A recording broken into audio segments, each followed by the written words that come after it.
some whistling from Rebecca, just like old times, back in the office again. These are the things I miss about working virtually. It's not getting to hear me whistle. It's all right. But it was fun. Eddie was very good at name that too. All right. I show that it's the top of the hour. You guys ready? Let's do it. Absolutely. Let's jam. Welcome, one and all, to another edition of Product Chat, Pragmatic Institute's webinar and podcast series where we tackle the biggest challenges facing today's product teams. I'm Eddie Gordon, courseware designer at Pragmatic Institute, and today's host. A few things to cover up at the top here. You will surely have questions as we're going along. We want you to ask them. If this is your first time using Zoom in a webinar format, look down at the toolbar on the bottom of your screen and you will see that you have a new button. There is one that says chat, like normal, but there is also one that says Q&A. If you have questions specifically about the content of the presentation today, stick your question in that Q&A box, and I'll keep track of them as we go along and toss them over to our presenters as is appropriate. If you would just like to express delight or have side conversations with other people in the webinar today, that's what the chat's for. Go ahead and do it. We won't reprimand you. Have a blast. And item number two, I'm sure that we will be asked again, but I'll say it for the first time. Yes, you get a copy of the presentation today.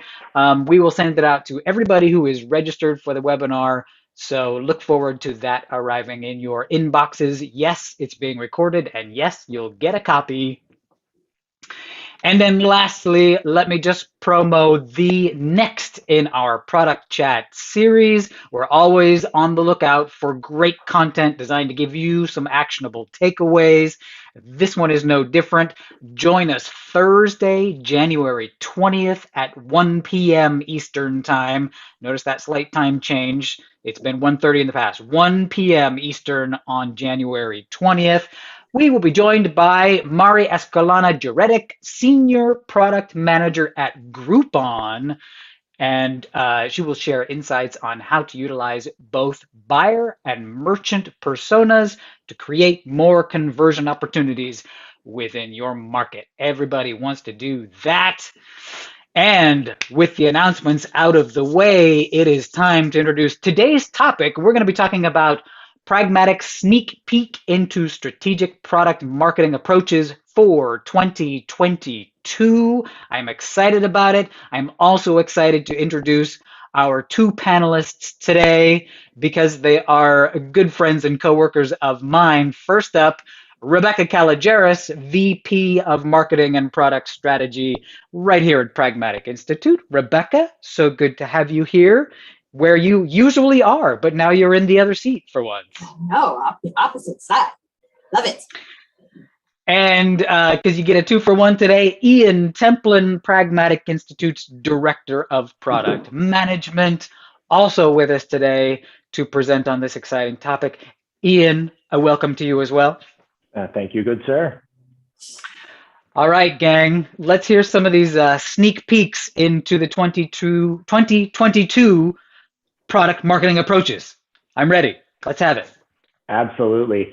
So yeah, for folks that are here and you're a regular attendees, you may be saying to yourself, now I believe that I saw Rebecca and Ian together not that long ago. And you would be right. And what I'm sure was one of your favorites of the year, we went over our annual survey. And one of those areas of focus for us was that increasingly strategic role of the product marketer, right? What does that mean for us?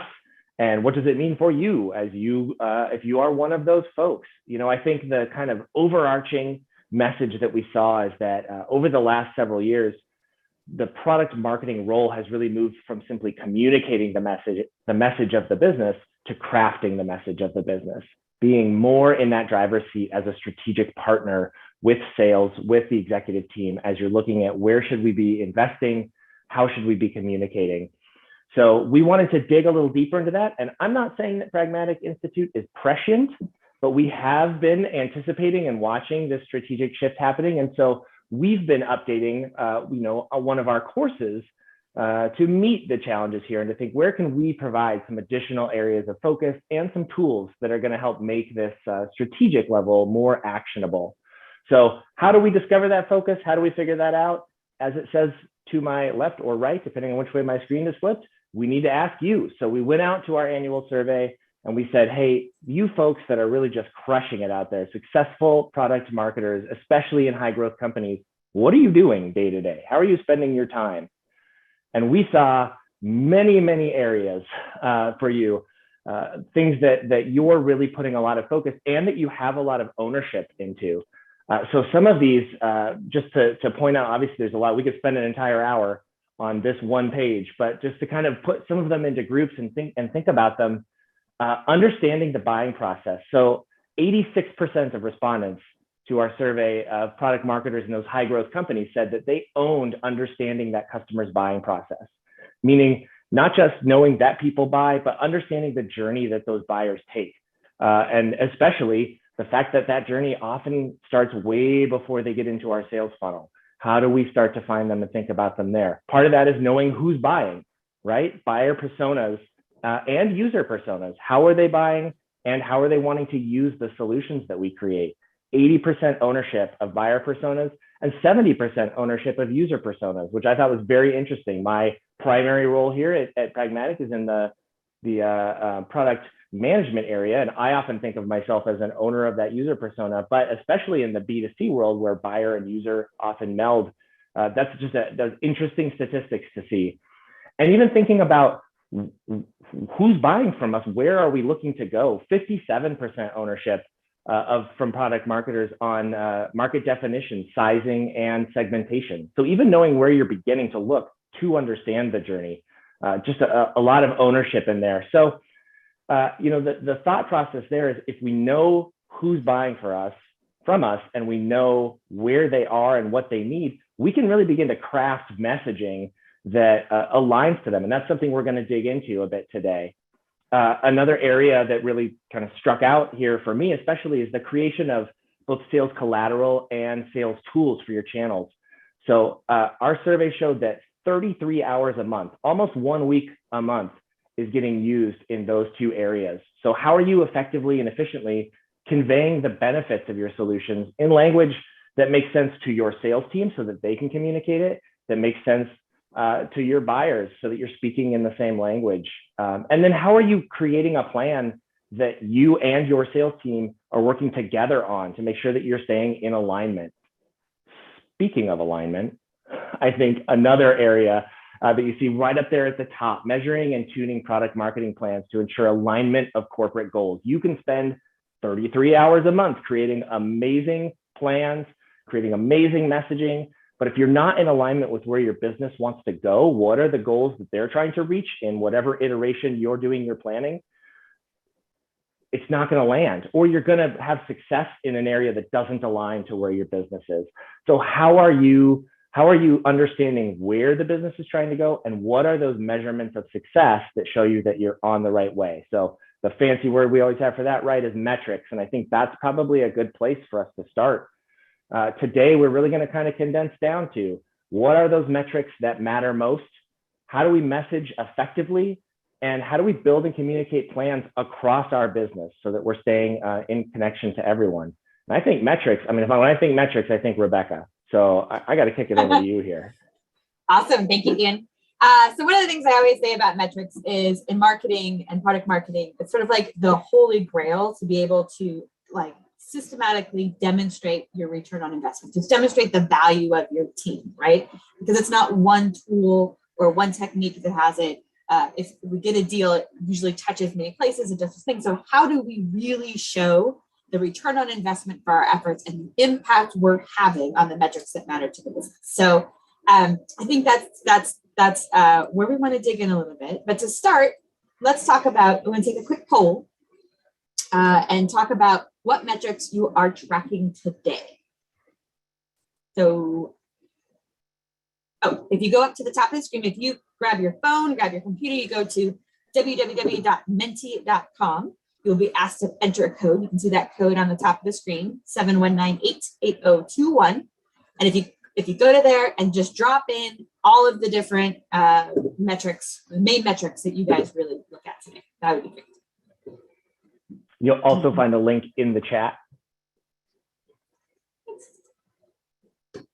Give everybody a few minutes. It's interesting. I think as we're going to talk about, we have a list on the marketing communication side of a whole lot of metrics that we look like, and there's metrics that I look at. There are a smaller section of metrics that I report up to the rest of the execs and the board, and then there are metrics that are even more detailed that my team looks at in their spaces. So there's metrics at all different levels here.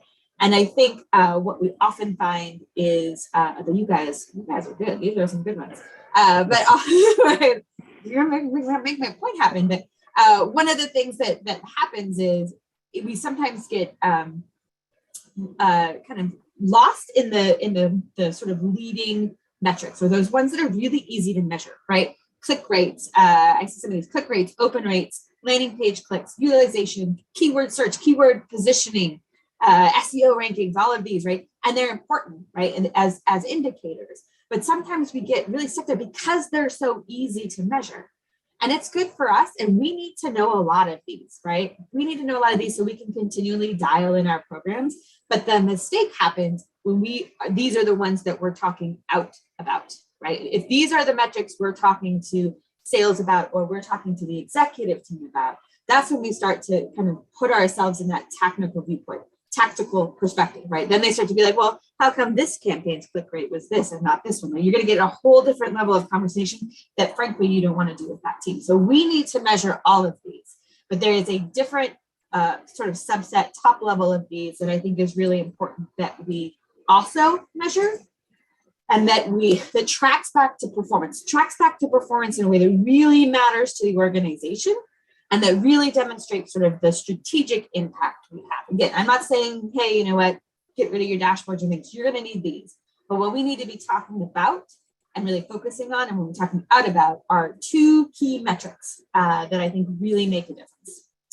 And those two metrics are, no, I was like, oh, Ian's just going to keep it from me. No, it's two, right?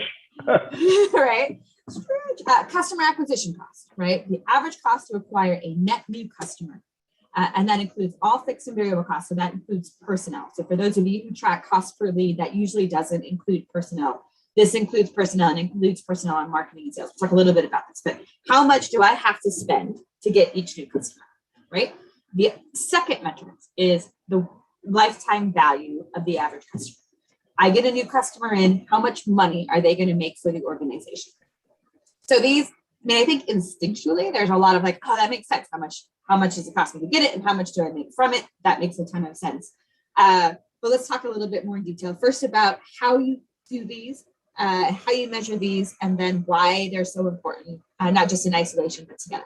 So customer acquisition cost, math, right? Sales salaries and commissions, marketing salaries, travel, which is a much smaller budget these days. And then program spend, so your cost of advertising, media, list rentals, list distribution, as well as software and expenses. So that can be a big line item if you've got Salesforce or some of the other SaaS programs in a bigger team. This is traditionally what would be everything that would be included, and it's divided by number of customers, net new customers that month. So how much did we spend that month or quarter or year, depending on how you're doing it? How much do we spend across all of these different categories, divided by net new numbers, net new customers. Now, several of you are saying a couple different things, I suspect. One, Rebecca, does it have to be just like this? No. The important thing on this, and when we talk about lifetime value, is there's alignment and agreement and definition within the organization of exactly what the formula is going to be used. This to me is sort of the I would call it a best practice. If you can do this, do this. But if in the way that your financial team does metrics and they don't want to do it this way, they want to take expenses out from software and put that in a different line item in the budget, that's okay, right? It just has to have a consistent definition that you understand, that sales understands, that your finance team and your executive teams understand, and they have to use it consistently, right? So we can't like 1 month per quarter use it and we got to change this one, right? It's got to be consistent definition across. The other one that can be a little tricky for particularly SaaS customers is, again, what do we mean by a net new customer? Does that mean they've never been a customer with us before? Does it mean that they had a break in their contract and then came back? Does it have to be a different division? All of those are super valid questions. And there's probably 5 or 6 questions that you need, again, to talk about as an organization and come up to an agreed upon definition of net new customers. We have that as a training company, right? We've been around for 30 years. If somebody took a single training course in 95 and they come and buy $100,000 for training us now, is that a net new customer, right? Well, it all depends on how we define it. So common definitions internally of how we're doing this and using it consistently over and over. It's going to tell you how much it costs me to get a net new customer. All right. Rebecca, we've got a couple questions coming in about customer acquisition costs. Do you want to save those to the end, or do you want to answer those now? Are they hard? No, I'm just kidding. They're brutally hard, but that's why I'm giving them to you, because I think you can handle it. Sure. So let's see, one is for if customer acquisition costs, if the product managers are product managers, do you count the entire spend or do you only count downstream spend? That's a really good question. In the organizations I've worked with, the marketing costs have been marketing communication costs. So that did not include product management. It would include like a marketing manager, but not product management, and also did not include product marketing, but that's because they covered a wider blend. So do you do the math for each customer or report at the end of the year? So you want to look at it in groups. Depending on the number of customers you get in a given time frame, you might want to look at it monthly. Or I think for a lot of organizations, you look at it quarterly, right? So you want to take all of the net new customers that you received in that quarter and all of the spend from that quarter and use that to do it. If you look at an individual basis, where that's helpful, Lars, is when you're trying to figure out our customers, is there a segment of your customer base that's really not worth it? That's costing us a whole lot more to get than others, particularly as we get to the lifetime value, that comparison of the two. And then did you see the one from Scott that came through in the chat? I won't reprimand Scott too much for posting a question in the chat instead of the Q&A, just a friendly reminder. But see that one should... that was a little snippy. That was a little snippy. Because I feel a little bad for Scott. Scott, I'm always happy for a question. No, the question is, if your new sale is, say, $50,000 of services, then should your customer acquisition cost include the cost of service professionals as well? It should not, because that is a delivery cost generally. I guess if the service was part of the sales organization and a sales engineer, but no, generally services would be sort of cost of delivery, and so would not be included in the acquisition cost. But again, if your CFO says differently, you should always listen to your CFO and metrics that matter to your organization, right? And how they define business. All right, so that was our math and customer acquisition costs. I feel like last night when I was helping my daughter with math. Now we're going to talk about lifetime value. So lifetime value is it's the gross profit. So, there's 2 different, can we put both of them up at once? That helps me. Thank you. So how you define lifetime value depends a little bit on the type of product you offer, right? And in some organizations, right now, there's like 3 or 4 of you going, but I have both of those types. Yes, you do. All of that should be added together. All of the revenue you get from a customer should be added together for their lifetime value. So that's subscription revenue if you've got maintenance billing, or if it's a subscription sale, any hard sales they've got in there, and then and any professional services sales. All of the revenue together should be included. Of course, you can't know a total lifetime value until they're done being your customer, which you never want to have happen. So what these 2 formulas here talk about is how you can look at your overall customer base to predict overall customer base and trends in order to come up with a agreed upon definition of lifetime value. Does that make sense? Ian, does that make sense? Somebody can raise their hand if they do, right? Gross profit, we divide it by the number of customers and multiply it by the number of times they buy from us on average, right? It was really nice in the old enterprise days when they had it. But it's really, we need to measure lifetime value in a way that accounts for the way we generate profit and the way our customers transact with us. So again, that's why you're looking at product sales and subscription sales, all of those together to get lifetime value. That was not the most elegant solution. Hopefully that made sense. Okay, so we talked about lifetime value. We talked about customer acquisition costs. We talked about how to calculate two of those. One of them fairly clearly. One of them, the math was a little funnier, but it is correct on here. But I think the one other thing that's really important when we're thinking about lifetime value and customer acquisition costs is that they're really great metrics in isolation. But where the power really comes in is when you look at them together, right? Because every one of you on here has a different customer acquisition cost. That's okay. If you have $1 million product and it costs you $50,000 to acquire a customer, that's good math, right? If you have a $100 subscription service and the average tenure of a customer is 13 months, that's terrible math, right? That doesn't work then when it costs you to get them. So you want to measure both, but you really, really want to look at the ratio of how those two measure up together. And here's the other thing. So they tell you, like, again, is that business profitable? Is it worth going after? Are we profitable? So you look at it overall, you can look at it by segment. The other thing that I find super interesting about sort of lifetime value and customer acquisition costs, anytime you're working with numbers, you're like, well, what's the right answer, right? What should the lifetime value and customer acquisition costs be? Well, the cool thing is, right, like there is a ton of research in this, and they're like, there's a sweet spot between a lifetime value of being 3 to 4 times as much as your customer acquisition cost, right? So you're like, you can measure this up and you get a good taste of where you are. It's really good metric for the board, right? The board, you've got investors, your investors have multiple organizations that they look at. And if you can get them thinking in this way, what they're looking at is the efficiency and productivity of your organization where it wants to be. It's a really good benchmark. But also, it is not true for everything. Does that seem fair, Ian? It does seem fair that it's not the same for everybody? Wow, guys are harsh. It doesn't seem fair, but it's for a very specific reason, right? What your lifetime value versus customer acquisition cost should be depends on where you are as an organization, right? So if we're talking about a mature organization where the sort of revenue is driven both by sales and marketing equally, you're going to get to that 3 to 4.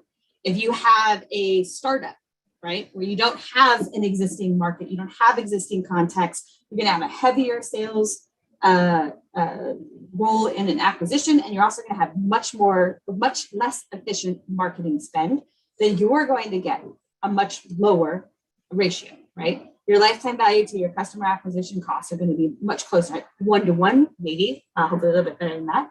But it's because you're going after growth. You are intentionally investing in order to get sort of to grab land in the space in order to build a reputation and awareness. So you're going to expect that to be.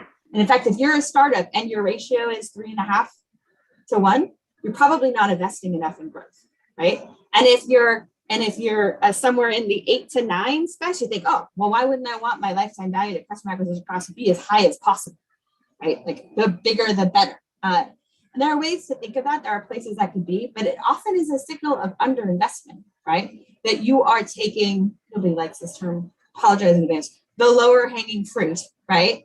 And that you're not expanding as far as you could be. So when we first ran lifetime value and customer acquisition costs here, which is about 5 years ago, we had been a lifestyle business for a long time, and then we had gotten sold. So it came in pretty high, which is exactly as you would see here from a lifestyle business. But as we got more focused on growth and looking to expand, we intentionally spent more, and we explained this is the process, this is why. And we look now because we want to be right around the 3.5 to 4 to show growth, but along with a more mature organization. So very long way of saying, you want to measure your customer acquisition cost, you want to measure your lifetime value cost, but you really want to look at that ratio, and you want to educate your organization on what these mean, how they compare to these standards, and where we should be. Because this is really the sum of all those other metrics that you guys shared in that poll. All of those are designed to drive these two numbers. And so instead of talking about the space in here, which we need to look at to kind of optimize our campaigns, you want to be talking about the results and the impact that it's having to the organization. And that's really where lifetime value and the customer acquisition cost ratio comes in. Ian, I just said a lot of words. What would you add? Yeah, the other thing that I would add to this is that, you can be a voice at the table if what starts to come up is we need to make the revenue number look better. So maybe it's time to start thinning out at the front. Maybe it's time to get a couple of sales folks need to go, or maybe we do less marketing spend. That is a strategy, but that is a strategy that's going to affect this ratio, right? And start to pull you. And so you can be that voice that says, we can do that, but are we potentially losing out on potential revenue by not increasing or at least maintaining that spend? So that can be an advocacy tool for you and your team, speaking the language of, as Rebecca had said, speaking the language of the board and the language of the executive group to say, it's not just please don't cut my team, but this is how we're affecting our LTV to CAC ratio, and here's what could happen from that. Awesome.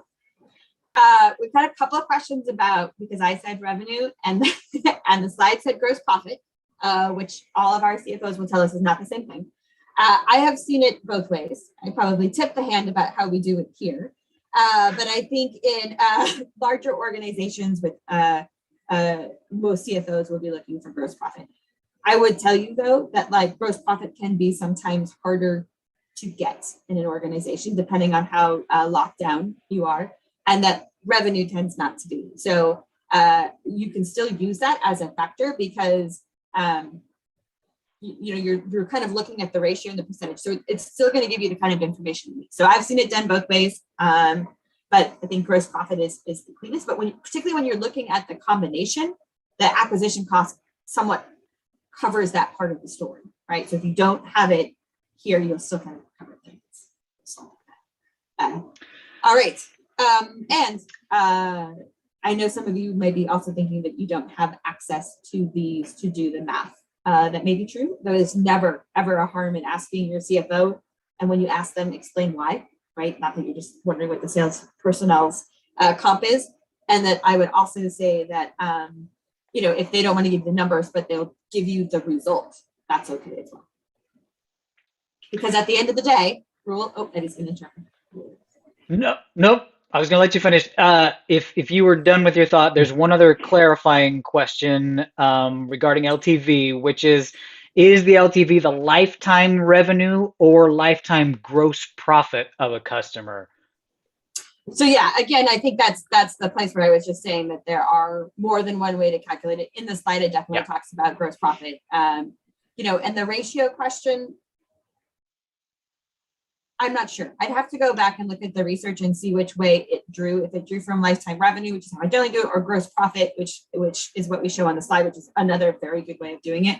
And I don't know which was used to drive the ratio research, so I can find an answer, but I don't. Also, feel free to blame any errors on the slides themselves and the courseware designer. If you just want to say the slide was wrong, that's cool too. I'm not sure which one of us was wrong, but it was probably me. But again, just to sum up on the metrics, it's because the reason that we want to focus on lifetime value versus customer acquisition costs is the success of product marketing is defined by outcomes, and the outcomes are what we see there. Those other metrics that we talked about, the landing page clicks or some of those other ones that are all important for us, and I'll talk about outcomes. And we want to make sure that we're talking about outcomes. So we're showing our influence and our impact on outcome, because that's how we get the budget we need to have the success we need. All right, Ian. Yes, absolutely right. Yeah, let's talk about messaging. So, earlier on we had said, hey, wait a minute, I thought we were shifting from being the messenger to crafting the message. And absolutely, I mean, obviously, Marcom and tactics and all of those things are essential. A great plan is no good if it's just sitting on the shelf. It has to be enacted and brought out to the world. Where I think we're going to see that strategic play and messaging is as we think about kind of the layered effect of, especially like the buyer persona. That's an area that I'd like to focus on. When we think of personas, an archetype of a particular audience in our segment, we often think of, all right, so what are the challenges they have? What are the goals that they want to meet? Where could our solutions help to drive, to fill that need for them? But there's an extra layer, especially when you're thinking about the buyer and the buyer journey and how you're going to message to them. And that's the notion that there's also a role that your buyers are going to play. So it may be that I am a particular persona in a particular industry, and that's what we're trying to go for. But who am I in the buying process? And I am one of many, right? It may not be that you're just dealing with a single buyer. You're often, especially in B2B, you're going to be dealing with multiple buyers playing particular roles. So when we're thinking about how we craft our messaging, it's not enough to craft to the person. We also have to craft to the role and how they're playing that role within this particular buying cycle. So, this, if any of you are alumni, which I'm sure many of you are, this is a familiar slide to you, and the way that we think about how we reach out and we position our products and our solutions, with to start with understanding what the problems are in the market, and how do we articulate what those problems are, and how did we go and find them? Again, reference what's to my side here. From there, how are we crafting the solutions that we're looking for, not as a bundle of features, but thinking about what are those capabilities that we can offer that really address the problem, and then tying that into the positioning. And this is the way we're going to describe, and this is the way we're going to reach out to let folks know what solution we have and why it's the right one for the problems that they need to solve. But when we're thinking about this kind of this extra layer of what is the role that this particular buyer is playing in this particular buying cycle, there is that extra piece to it where I now have to think about, how do I message, how do I reach out to you that speaks not just to you as the persona or you as the buyer, but you in that role that you're looking for. So if we look at the example that's here in front of us, the economic buyer, they're going to want to hear language about, are you either the cheapest in the market, or is there a reason that what is the price that yours is? Is there anything that we can talk about in terms of bulk? Is there, what are the ways that we can affect the end price and the check that I have to cut, if that's the role that I'm playing? As the functional buyer, I might be the user of the product. And so I want to hear more about, I want to hear a trend towards more of that feature speak. I want to understand that you're going to be solving the day-to-day problems I have and know what those are.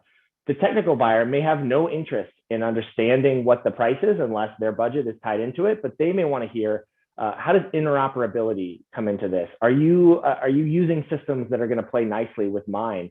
And so when we're thinking about how we craft our message and how we talk to these particular buyers, we have to use not just the right language for that role, but we also have to think about the language, the vernacular that they use. Rebecca and I were talking about a very interesting example that came up from a company that we had worked with, and they had been tasked, the marketing group had been tasked with, how do we create a message to start to build greater potential for food pantries? We want to help supply and get the message out about availability of food for families in need for our food pantries. And I've now said that word twice. And for some of you, you're probably starting to think already to the end of the story that I'm going to get to.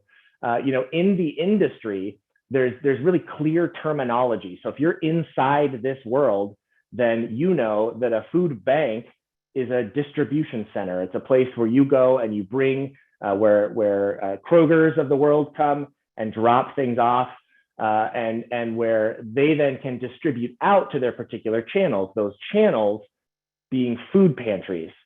But when this company was crafting their messaging and saying, hey, we want to let you know about this food pantry in your neighborhood, we want to get additional deliveries brought to this food pantry, the response they were getting is, what is a food pantry? Why do you keep saying food pantry?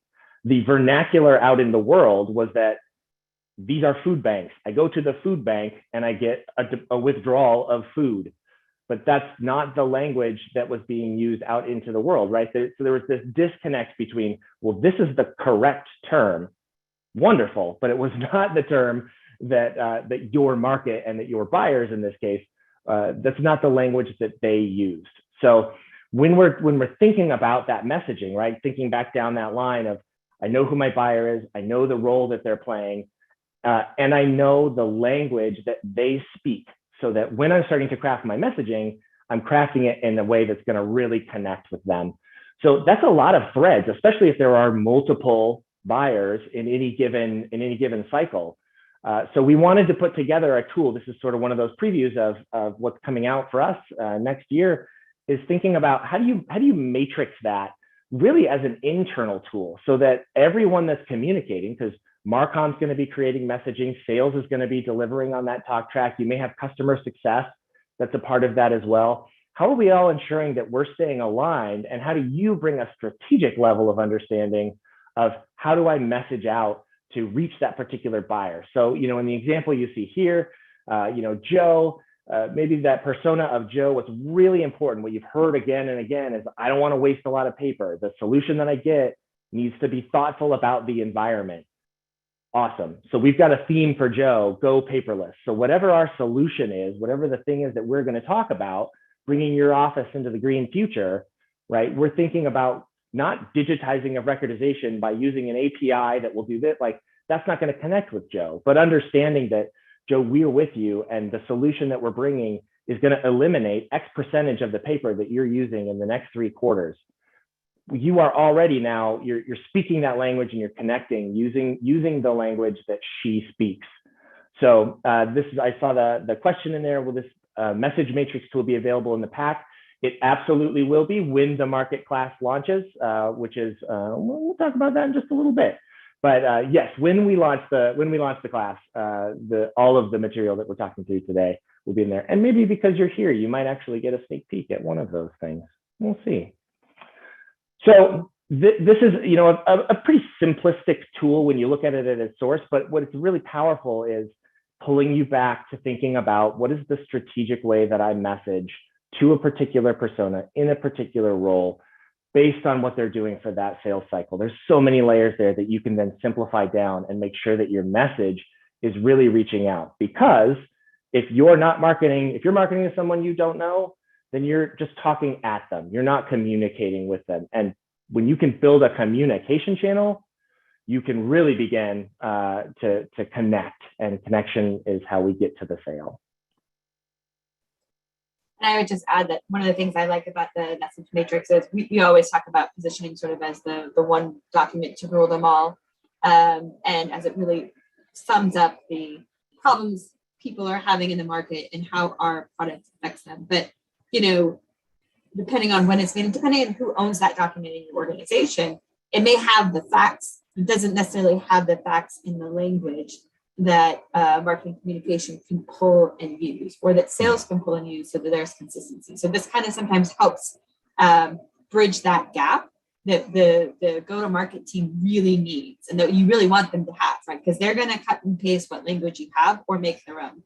So what you want to do is you give them language that resonates and have them use it. Like, that's the ideal solution. I think that's really helps bridge that gap. Yeah, and I think that speaks to Clara's question about, is the point to be simple? I think the point is to be clear and concise in what that message is and who's it for. And then to Rebecca's point, and what I had mentioned earlier, where we can't simply hand a message matrix to sales and say, all right, go get them, Tiger. That's not enough for them. So this is the strategy piece, the message matrix. That's where you're going to connect with Marcom, and you're going to say, all right, now let's craft all of the messaging that we need that's going to speak to Joe about these things. That's what's going to go out into the world.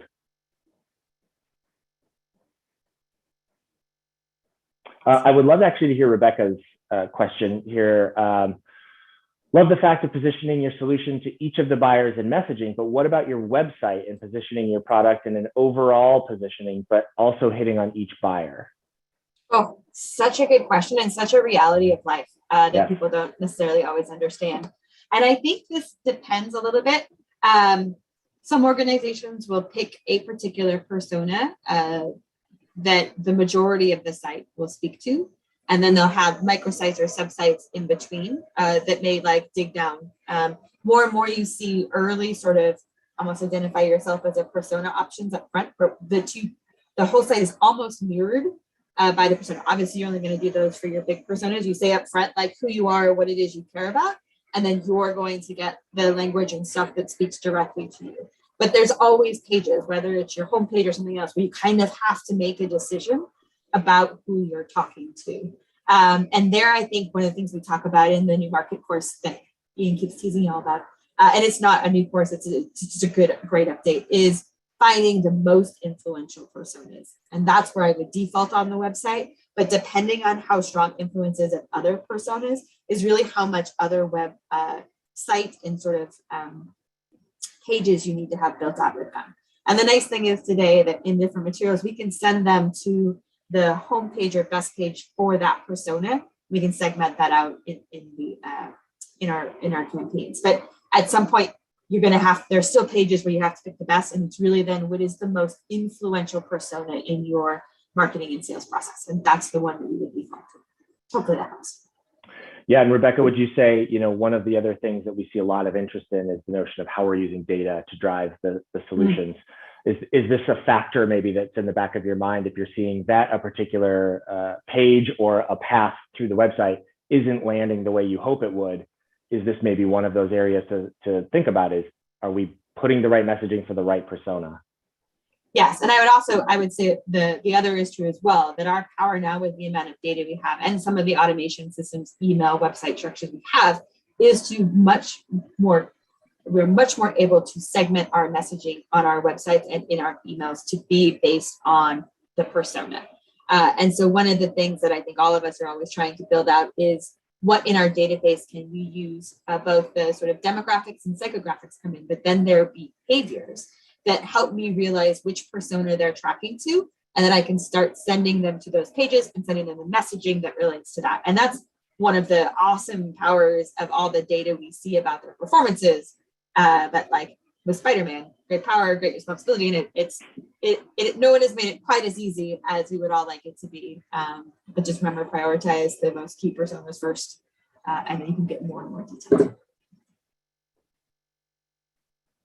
Absolutely. Always love a good Spider-Man reference. So I was going to say, if we don't have one, we don't have one. What's the point? Right. All right. Third topic, final topic for today, plans. So I seem to have a habit in my career of starting new jobs in like September, right? So like 4 jobs in a row, new jobs September. So the very first ask they ask you in September as the head of a product marketing or marketing communication groups is for your budget, right? And as we all know, when we're doing program budgets and campaign budgets, which I've overseen, you have to have a plan in order to build the budget, right? Because the budget has to be by month. So when are you going to do this and how much is that? So like, it was good because you would deep dive into the market, you would deep dive into your product, and you build this plan, right? And I had this plan, and it was gorgeous, obviously, but it was like like 150 pages. It was long, and I was excited. And what happened? No one read it. Now it did get approved, the budget, which I think is just kind of like almost like a scare tactic. Like, it's so big, go ahead and argue. But they didn't read it. And you know what? Who else didn't read it? Those who really needed to know the plans. My Marcom team, my sales team, my partners. And as you can imagine, you know how many friends I would make if I was like, oh, you want to know why we're doing this? Go check out page 242, paragraph 3C. It'll tell you. Right. So it came really quickly that this giant form was not a way for me to communicate the plans, and that I really needed my partners in this process to communicate the plans. So because the kind of go-to-market plan, it's not just like my responsibility as the VP of market. It really is a combination, right? It is a 100% team sport, and my job is to prepare and enable everybody else to do their job effectively. So their failure is also a failure of mine because I didn't give them the information. And giving them the information 100% does not mean hiding it in a bunch of documentation, right? We always have a saying on the product management side of the house here that like friends make product, enemies build documentation, right? You need to be really key here, and a big document isn't going to happen. Back in the day, I had we're trimmed up a PowerPoint is my language, right? A small PowerPoint document and got through, but it tended to focus a little bit on the technical. It was easier to consume, but still not exactly what was needed. So you really have to have something quick, easy to consume that they know and can refer to. And it's got to be a living document, right? You got to update it regularly, quarterly at a minimum, because the market just changes. And so we're super excited. This is where Ian will change this slide. To show you our product marketing canvas, right? So this is, it serves as a single device for reporting, progress tracking, and enablement, kind of all in one. I think that successful product marketers are strategically minded, or outside in, collaborative leaders. And this canvas can really help display and lead the marketing process. And it can really help align with those key partners that we need so that we all understand the playbook and our pieces in it. There's a lot in here. It's like, how much can you fit in one page? That is a little bit true, but they're all really good pieces. And we're not going to be able to talk through all of this today. There just isn't time, but it's a really powerful tool. We're excited to have it in the new release of our market course live in the classroom at the end of the next month. But now we're going to highlight some of these. And again, highlight just some of the sections. And really it's about how they tie into what we've been talking about, right? So if we're going to care about lifetime value and customer acquisition costs, everyone on the team needs to understand it because everybody on the team has an impact in this. And this poor company has a 0 to 1 lifetime value to customer acquisition costs. They won't be around long. But yeah, so like this is like when the metric matters, you need to talk about it. You talk about it and you show it. And so this is an important part of the plan and the strategy and of knowing where we stand. So we've got space for that. Persona, as Ian talked about, the messaging, right? It's persona based and like the question asks, so you have to kind of pick a primary persona for different campaigns and program efforts. Doesn't mean it won't serve others, but who are you primarily focused on? Because if you're not clear on that, you are going to get sort of lowest common denominator language in there, right? So there's a spot to just call out, this is the persona we're going to do. And then there's theme. Theme is sort of like the bundle down of the messaging that go green would be a theme. So just super short, not the whole language they're going to use, but it just reminds people and drives all of these programs in. And if you take a moment to look at the phrase, you can see how all of these then also really target and tie to the specific goals, both of the organization and of the go-to-market departments. So it's a really nice sort of all-in-one. When someone says, what's the plan? This is how, and this is a way to rally those other troops around it as well. Because if your plan can't fit on a single sheet of paper, no one's going to use it, no one's going to remember it, and you're not going to get the impact that you want. So there's going to be a lot more details behind that, but this is that sort of go-to-market one truth that people can rally around. And I can tell you that Ian spent a lot of time on that particular piece too. So as he likes to drop questions my way, the questions on this section, drop an answer. But I do think we are in currently the season of giving, Rebecca, and so I think we would be remiss if we did not drop that document into the chat and allow folks to take that with them. Now, clearly, as you see, as Rebecca had alluded to, there is a lot in there, right? Very akin to a lean canvas where there's a lot of information kind of condensed down, and that's really our updated market class is really going to focus in on each one of those pieces, how they connect together based on that strategic role that you're playing. So we're very excited to give you that today and very excited to see you in that upcoming class. Ian, for those who are going to print that at home as they've just received that, is that an 11 by 17 sized sheet? If only we had. If we could make a poster size one sheet. I'm just asking. It didn't look like a standard size sheet, and I was gonna update your slide here, which just should say, if you can't fit your plan on a single sheet of paper, use a bigger piece of paper. It's bigger piece of paper or smaller font. I mean, Eddie, there's all kinds of ways. No, it is a jam-packed piece of paper, but I think you'll see it's got a lot of things. And I will mention too, for folks that open that up, there are 3 tabs there. One is an explanation that walks you through what each part of that is and what would go into each area. One is the example that you saw, and then one is a blank one for you to begin using with your team. Oh, and Ian, a couple comments. Oh, we just did it. If you missed that share originally for some reason, it was just put back in the chat once more. And Ian, if they didn't get it in the chat for some reason, anyplace else, they might be able to get a hold of that. Everybody who was registered today. If they reach out to us, we can probably make that a reality, and it will. By the end of January, it will be available within the pack as well. End of January, yeah. Why is that? Well, because that's when that new and updated market course is going to be launching. So if you have been thinking about, if you're intrigued by what you've heard today and you're thinking about, you know what, I think it's time for me to jump on that ship, we'd love to see you then. Yeah. And if you have been to market recently and you're like, oh, it's all right. In the pack, we'll have some materials. We'll keep bridging stuff in here. We're really excited about the improvements here and just the continual improvements.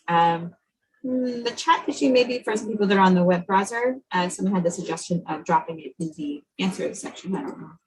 I don't want to do that. We could try that. And if not, we will, like I said, we chat. We can also make it available when we make the video available for anybody that was registered today. We'll be sure that everybody can get it. There's a note from our moderator. Anybody having issues, feel free to drop your email. Just send your email to the Pragmatic Institute in the chat there, and we'll get you a copy that way. How about that? There we go. Well, Ian and Rebecca, any final words to wrap up? I've got a couple questions that are waiting patiently over in the Q&A. I mean, I think the only other thing I'd say is, like, obviously we're talking about it has a huge impact on your products, has a big impact on your companies. But as we also saw in that same survey, it can have a pretty big impact on your bottom line, right? When we're working on go-to-market and when we can show influence directly on to the revenue, and it's, I mean, product management is the same way, but it's closer, right? So those levers that we can talk about in the go-to-market really have a more fast and immediate impact on our revenue, and that drops also to your own bottom, which is always good. Ian, anything you would add? No, I think you summed it up really nicely as a way to say, there is both great power and great responsibility in becoming a more strategic player, and we are seeing that is being rewarded. So it is certainly worth investing your time in growing those strategic areas of your focus. Exciting. Well, I do have a question in the Q&A that's from Lars, who has been waiting patiently. Lars asked this back as we were introducing the idea of lifetime value. Good question here. Lars says, what do I do for a flat rate subscription? How does that figure into our formula? How do you calculate infinity into the formula that we're talking about? Trying to think about, Ian, what we might mean by a flat rate subscription. I'm guessing, we talked about including it when we're talking about lifetime value from the beginning to the end of a customer relationship. In this scenario, there is no end to the customer relationship because they have a subscription that goes on indefinitely. Okay, so in that case, what you want to do is figure out, we all wish the customers went on indefinitely, but there is going to be, you're going to have some history that shows what is the average number of months across your portfolio that customers are subscribed to your service. So you go, on average, they're 13, on average, they're 15. Whatever that number is historically is what you're going to apply in order to determine the lifetime value. Using, just to be clear in case everybody did not see the mea culpa in the chat, using, of course, gross profit and not revenue. Don't do that. That's a rookie mistake. And Rebecca, I think the other thing I would add there is, that you talked earlier about the definition of what it means to be a customer. Especially in subscription, if you're making it very easy for customers to leave and come back, depending on that, what is your shared definition of how long is a customer gone before they come back, where they become a new customer rather than a returning? And then it looks like Lars said that there's like a one-time, you pay it and you're sort of a member for life. If that's the case, yeah, that is the whole lifetime value, unless you have opportunities to sell them additional add-ons, or if there's ways for you to use that customer and upgrade them, or to take tangential products and sell them to them, then you could add that into lifetime value. Otherwise, you have a very easy which is, good and bad. Right. Here's another question. We talked about the value of the customer acquisition costs, but are there any way to minimize those? It seems obviously we want to include them in these calculations, but are there any tips for minimizing customer acquisition costs? I would maybe rephrase to say I could think of some ways to optimize those costs. Yeah. That might be what we want to look at. And I think, and Rebecca, you're obviously going to have, this is your milieu, but a couple of things that come to mind when you go back to that buyer and sales journey. Are there bottlenecks? Are there areas that you can start to clean up? Are folks getting stalled out? And it's lengthening the sales cycle when we could shorten that up and make that easier to do. Are we aligning that messaging? Are you speaking the right message to them and hooking them quicker? And is your focus of your company on awareness and raising greater awareness? If that's a company focus and that's where you're putting spend, you should start to see an optimization of CAC. But Rebecca, what else do you have? No, yeah. I mean, I think there's always ways to cut. Sometimes you definitely don't optimize, right? So lowering program spend, you lower your advertising spend, you move from print to digital. You start to work on organic growth versus paid growth. Like all of those are going to cut your costs. Obviously, you can cut all of our salaries. I wouldn't recommend from a longevity perspective, right? I know I just promoted him, poor guy.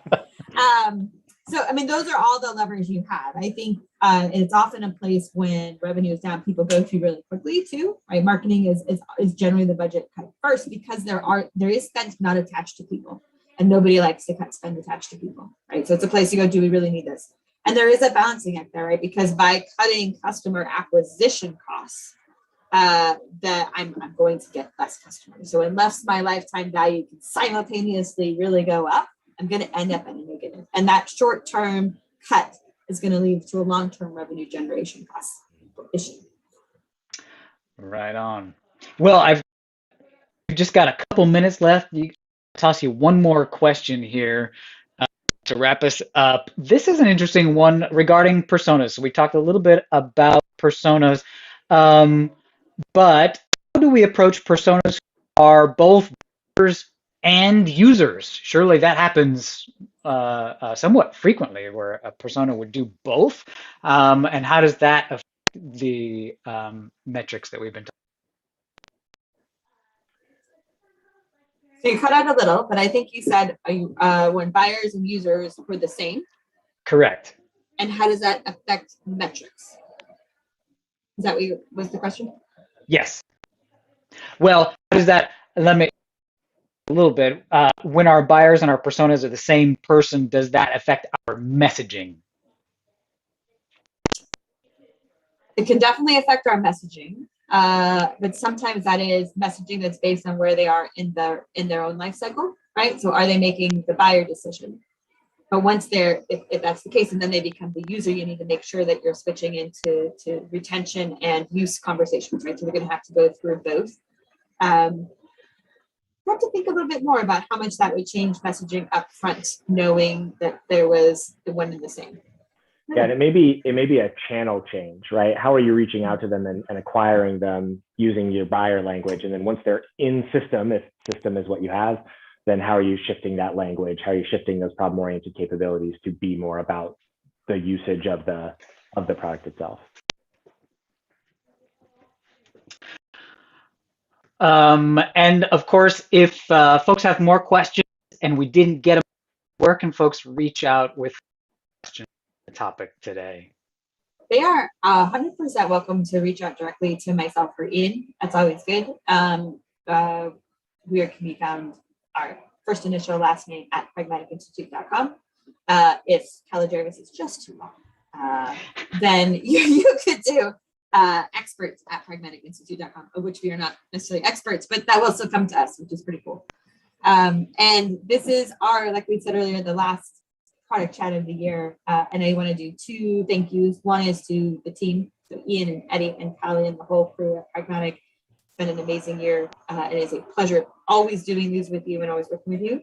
And also a shout out to all of you guys. I know it's been a crazy 18 months for everybody. And the support you've given us and each other and the community that you continue to build and help each other with is inspiring and 100% why we do what we do. So I hope you all get a little bit of time to relax. Know that in 2022, great things are waiting for you in general, but here including some updates to market and some other great things to learn about. So just thank you for all. That's it for me. Thank you, RK. We couldn't do it without you, ever. We couldn't ever do it without you. We appreciate that. Well, everybody, because we're now feeling warm and fuzzy, come join the Pragmatic alumni community. The community is where the value and all of this information is found. This is the award-winning Pragmatic alumni community, the PAC, cool kids call it, a huge resource library. You'll find events there, all tools to ensure your success in the industry. Don't pass that up if you haven't used it yet. And a huge thank you to our guests today, Ian Templin, Rebecca Caligeris. Thank you so much for letting me steal the host chair from you today. Ladies and gentlemen, join us again next time, January 20, for Marie Escalona-Juretic of Groupon. And with that, have a happy holiday season, and we will see you next time. Thanks, everybody, for being here.